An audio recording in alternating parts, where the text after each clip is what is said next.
What's up guys, welcome back again to another new animation tutorial. Now I remember the previous video we made a fun and I told you why we made that. Now in this video we are going to animate it, and by the end of it we shall have a beautiful propelling fun. Easy go.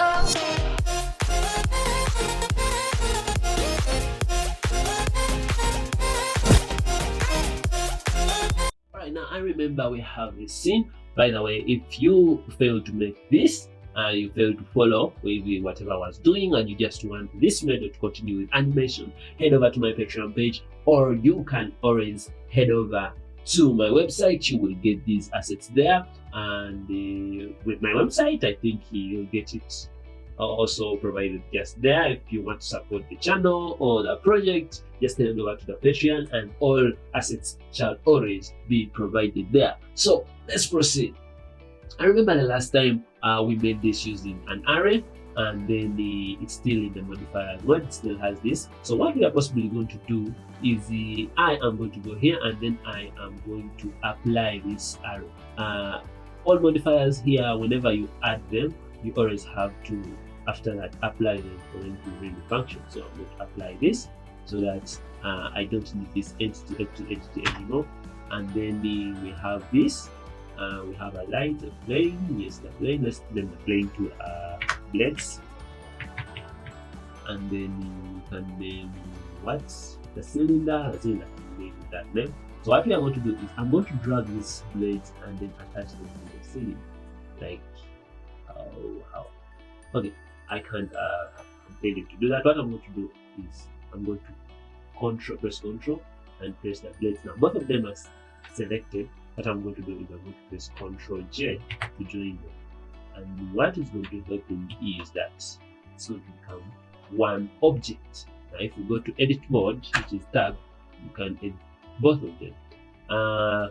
Be mindful, once you do this, once you join them, it's no longer in the other modifier style.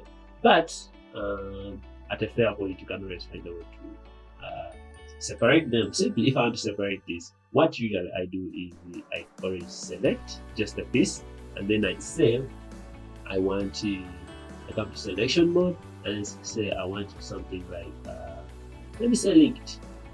Then all the linked shall work. Now what I do here is I just hold the shift, press this, press this, press this, press this, and I right click, come to select, and then I say I want the linked ones, and then I say I right click again, or I just press P, and then I say I want separate selection, and then I press this, goes back to the separate.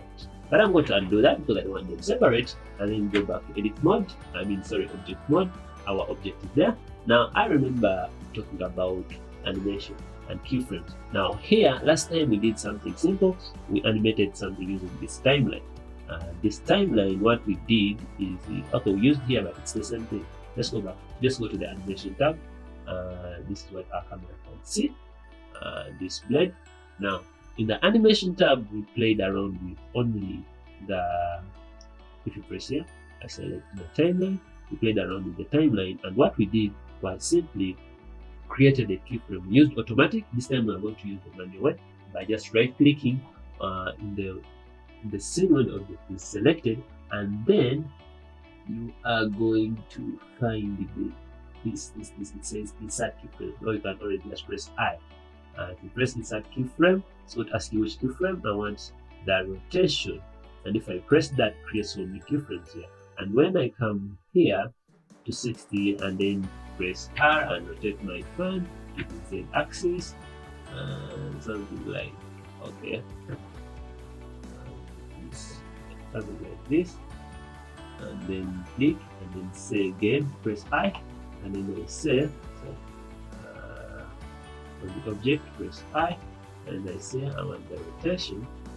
What it will do is it will just simply rotate to that point. And what we actually did last time was we reduced the time to this point so that when it is playing, it keeps on looping it. So, but that's actually not articulate at all. Now I'll just show you something about, let me say, keyframes, how keyframes work, and now you know how keyframes work. Now let's assume maybe this propeller is on something that is also moving. That means we want to limit our timeline to only 40 frames. What we have to do is the timeline has to be longer and keep on rotating that blade. So what do we do in such a situation? What we are going to do is first, I'm going to get rid of this blade, these keyframes, all of them. And then let's have a talk about the graph editor. I don't know if we spoke about the dope sheet, but okay, briefly, the dope sheet is when you create keyframes using the dope sheet. Let me say, for example, I press I and then I say rotation. It gives you like the details of it, and you can like modify them in each detail and everything else. That's how the dope sheet works. But we're not going to use the dope sheet. We are going to use the graph. Let's go over to here and then say we want the graph editor, this one. I know now some of you who never did math like me feel like now we are going back to that hellish continent, but don't worry, it's not going to be a really big deal. So I'm going to move my frame to frame number 60. Now this time on the rotation, I'm not going to do it manually by just dragging around. I'm just going to press R, and then I'm going to say I want it to rotate 360 degrees on the Z axis, and then I press and click, and then on the 60th frame I am going to create another frame here by pressing I and then say rotation. Now we have 2 frames, but this is how the graph editor will show the frames. It shows the frames down here, and then let me just make this video short. Now it is showing that our fan starts at a low speed, then it goes to a very high speed, then it begins with this way, and it stops. So if we animate this like this, then to run at a similar speed, but I'm not going to do that. I'm going to close up my graph. That's a lot of more math that you don't want to do. What I'm going to do is I'm just going to select this, and then no, there's no need for that. What we do right now is I want to right click here, because we want this blade to keep running constantly. Even when it gets past this, just keeps on looping. Now under normal circumstances, if we play our blade, let me say this, that's how it will run, and then it stops. If I want it to run, the style we know of is all I have to do is maybe reduce the time on the timer. But we don't want to reduce the time on the timer. We want it to be continuously looped. So what we are going to do is I'm going to right click this blade, and then I am going to say yes, extra planetary mode, and then I say first of all I want it to be linear so that the speed is constant. It doesn't like keep dropping. Let me play it. Something like that. It just plays constantly and constantly at that constant speed. So there are many other styles you can always make this. If I went still and right click and I say okay, I want it to be something like constant, something like this. Oh, this was what it was in. It will make cycle modifier, that one. It will still do the same thing, but like if you want the graph won't be like in a constant style, we can always reduce this one to move at a certain speed. Let me go back to the timeline mode. Here it's always easier to edit the timeline. So what we are going to do is we can always make this to move to the timeline can now be very long, up to even 1000 frames, and our propeller will keep running. I'm going to select these keyframes and then I move them a bit because I want it faster. Now the shorter the time, the faster the blades run. The longer the time, the slower they run. So I want it to be a little bit very fast. See that now in five frames, this one has rotated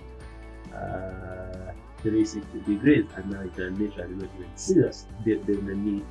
You can literally not see it running, but if we increase the time on 6 frames, you can see it, but it moves slowly. And if you notice, it's going backwards. That means it's in a very, very high speed.